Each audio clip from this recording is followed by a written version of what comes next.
Hill stations, ప్రకృతి సోయగాలకు యువత దాసోహం. పూర్తి వివరాలకు చదవండి రేపటి సాక్షి హైదరాబాద్ ఎడిషన్. ఇది కేవలం సమాచారంగా మాత్రమే భావించండి. వైద్య నిపుణులను సంప్రదించండి. హెచ్ఐవి నుంచి ఎయిడ్స్ కి మారడానికి మనకి ఇలాంటి గణాంకాలు కనిపిస్తున్నాయంటే ఏమిటి కారణం ఏంటి సార్? ఇంకా ఎయిడ్స్ కి మారే ఆ స్థితిని మనం ఎందుకు కంట్రోల్ చేయలేకపోతున్నాం? ఒకటి లేట్ డయాగ్నోసిస్ అండి. హెచ్ఐవి అనేటువంటిది దీర్ఘకాలపు జబ్బు, జీవితకాలపు జబ్బు, దీర్ఘకాలపు జబ్బు.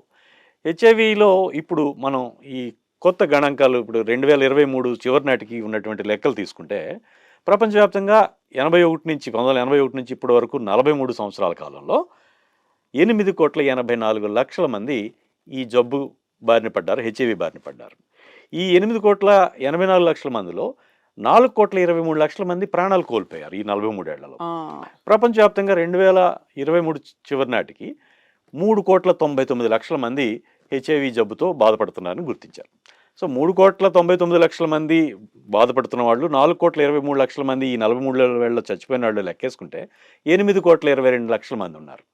అయితే 8,84,00,000 మంది ఈ జబ్బు బారిన పడ్డారు, ఈ వైరస్ బారిన పడ్డారంటే ఈ 62,00,000 మంది ఏమయ్యారు అంటే it is a continuing process. కాబట్టి ఈ జబ్బు సోకిన తర్వాత ప్రతి ఒక్కరికి వెంటనే బయటపడదు. కాబట్టి కొన్ని సంవత్సరాల తర్వాత వాళ్ళు వేరే వాళ్ళ వ్యాధి నిరోధక శక్తి తగ్గిపోవడం మూలంగా వాళ్ళు ఏ టీబీ జబ్బుకో, విరేచనాలకో, తరచుగా న్యూమోనియాకో, రకరకాల చర్మవ్యాధులు, లేకపోతే తీవ్రమైనటువంటి కొన్నిసార్లు హెర్పిస్ జోస్టర్ లాంటివి చూస్తూ ఉంటాం, సరిపి అంటాం, తీవ్రంగా ఇట్లాంటి వాటి బారిన పడినప్పుడు మాత్రమే మనం చూస్తాం. అవును. సో ఏ సందర్భంలో అయినా సరే 86% మందిలో మాత్రమే డయాగ్నోసిస్ జరిగింది. మిగతా 14% మంది వాళ్ళు రేపు బయటపడవచ్చు, వచ్చే వారం బయటపడవచ్చు, వచ్చే నెల బయటపడవచ్చు, వచ్చే సంవత్సరం, లేకపోతే వచ్చే సంవత్సరం, ఆ తర్వాత 5 సంవత్సరాలు. సో ఇది హెచ్ఐవి క్రిమి సోకిన తర్వాత 8, 10, 12, 15 ఏళ్ళకి కానీ బయటపడదు. అంటే జబ్బులు బారిన పడరు. రక్త పరీక్ష చేస్తే ఏ సమయంలో 3 నెలల తర్వాత ఎప్పుడైనా బయటపడిపోతుంది జబ్బు సోకింది, క్రిమి హెచ్ఐవి క్రిమి సోకింది లేదనేది. కానీ వాళ్ళ రోగ నిరోధక శక్తి తగ్గిపోయి వాళ్ళ జబ్బును బారిన పడడం అనేటువంటిది కొన్ని సంవత్సరాల తర్వాత మాత్రమే జరుగుతుంటుంది. అవును. సో ఆ గ్యాప్లో ఏ సందర్భంలో అయినా సరే ఒక 86% మంది మాత్రం మనం గుర్తించగలిగాం. మిగతా 14% మంది వాళ్ళ జబ్బుని గుర్తించలేదు, మనం నిర్ధారించలేదు. కానీ వాళ్ళలో వైరస్ ఉధృతంగా ఉంది, వాళ్ళు లైంగికంగా కలిస్తే ఇతరులకి వ్యాపించగలిగేటువంటి పరిస్థితులను ఉంటుంది. సో ఇది చాప కింద నీరులో వెళ్తూ ఉంటుంది.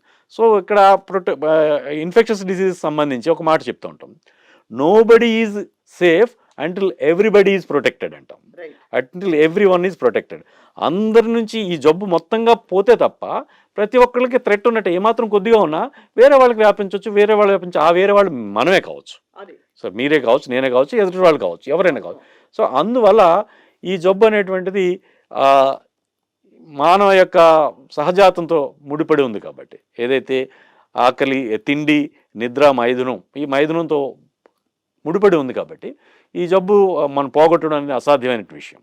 సో ప్రతి అవుట్ సైడ్ మన సొంత పార్ట్నర్తో కాకుండా, లైఫ్ పార్ట్నర్తో కాకుండా బయట సెక్సువల్ యాక్ట్ ఏదైనప్పటికీ కూడా పొటెన్షియల్గా హెచ్ఐవి కలుగజేస్తుంది అనేటువంటి సోయి మనకి ఉండాల్సినటువంటి అవసరం ఉంది.